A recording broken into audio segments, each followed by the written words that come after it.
A lot of people agree that getting into arguments is their least favorite part of the job. What if I were to tell you you can actually short-circuit many conflicts before they even start? In this video, I'm going to show you the #1 technique for changing an argument into something that feels a lot more like problem solving.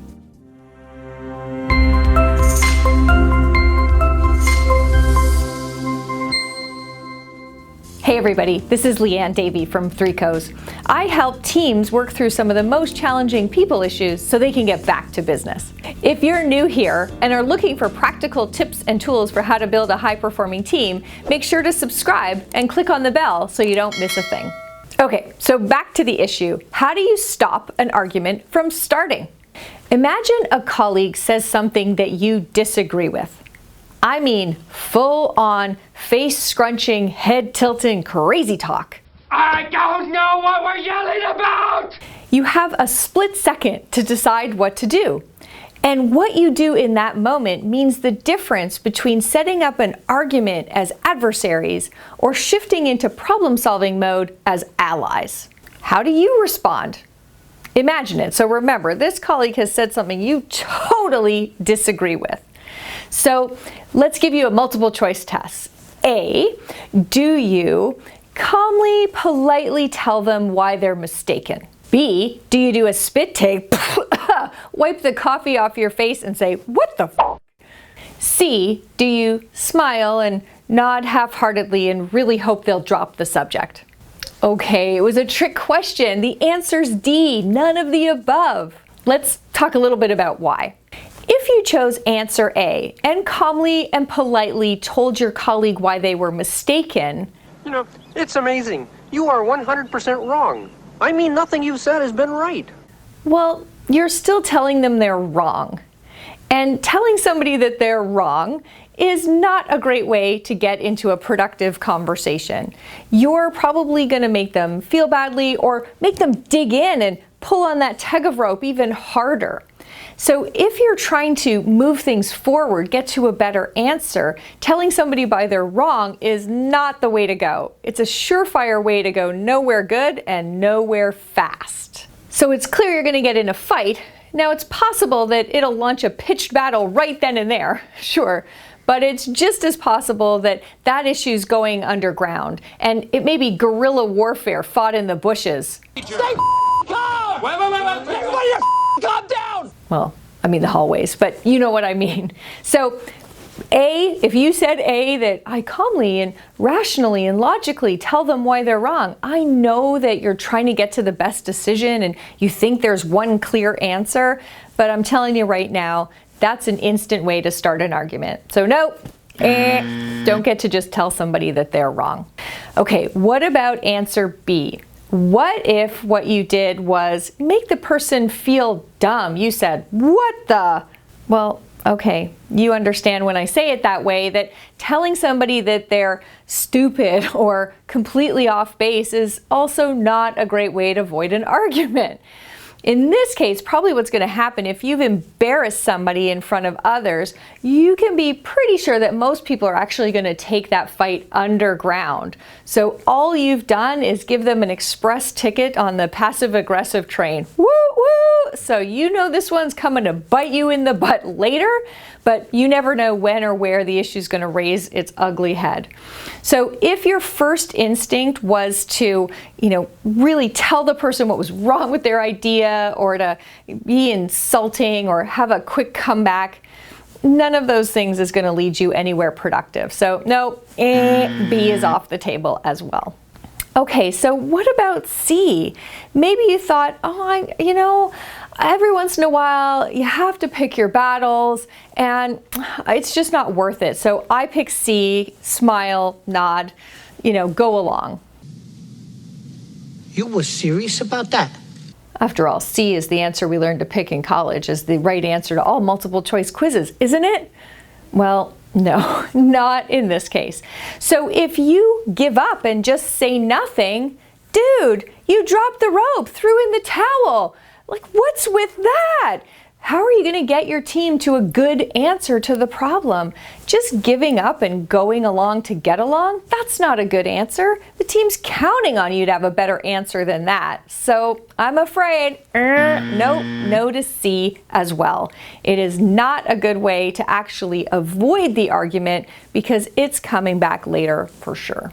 Instead, the most productive, useful, healthy, turn things in a positive direction thing you can do when your colleague says something that you completely disagree with is to validate them. What? I know. When somebody says something you completely disagree with, it is not your first reaction to want to validate them. It isn't for me either. I have to work really hard on this one. Most of us, when faced with a comment that we totally disagree with, our tendency is to say something that makes the other person feel stupid or small or irrelevant. You can't handle the truth! That's just what comes naturally. But unfortunately, that's what leads us into arguments. It's actually not the issue at all. It's if you leave someone feeling like they don't have something valuable to add, that's when they're more likely to get into a fight. They have to defend themselves.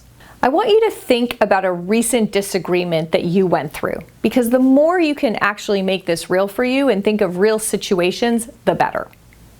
So when the person said something that you disagree with, did you do any of these things? So first of all, did you jump right in, not even mention what they had said, and go straight to sharing your opinion instead? Well, I think it's really important that we open our first new store in California. Maybe they'd been talking about a whole East Coast strategy and you didn't even mention anything about that. You just completely negated what they said and wanted to make sure your point got heard. Yep, that's really, really invalidating. Another possibility is that each time they said something, your response got louder, got a little stronger, you leaned into the table, so every time they said something, they felt less and less like you were listening to them. That's really invalidating.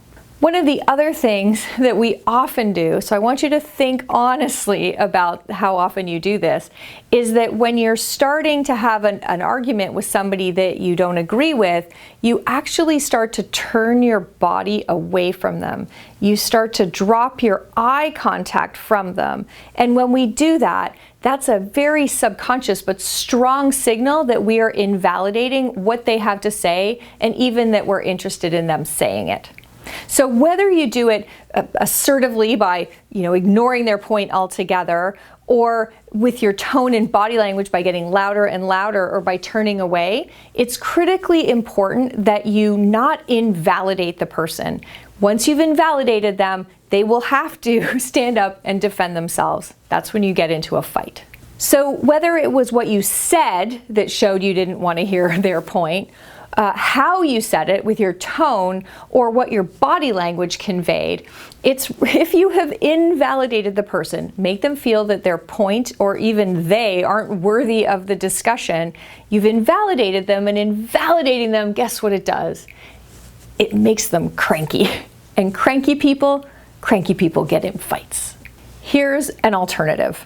The next time somebody says something that you really disagree with, that you think is kind of nuts, instead of invalidating them, try saying something that makes them feel like you're willing to have the conversation, that you're curious and that you want to hear them out, and that you're willing to get to a good answer. So you add a little bit of breath into the conversation, so it's not going to be aggressive and adversarial from the get-go. I'm going to give you 3 examples of the kinds of things you can do that validate someone. One way you validate them is simply by showing them respect. So you can simply say something like, wow, it took guts to put that issue on the table, and I respect that. A second thing you can do is to actually relate back to them what they said. All you're doing is paraphrasing. So you might say, okay, so if I heard you correctly, this for you is really about X. Is that right? The third thing you can do is show them that you hear their perspective and that you're starting to walk a mile in their shoes and think about it from their perspective, simply by saying something like, okay, so from your perspective, this is about X. I get that. You're in sales. That's how you're thinking about this issue. So you're simply naming the perspective that they're taking. So those are three really good options. So you can just simply show respect for the fact they put the issue on the table. You can use a paraphrasing approach where you reflect back to them what they said, or you can call out how their perspective is different from yours. But each of those things will work to validate the other person. But if you're listening carefully, you noticed what none of these things did. None of them said you agree.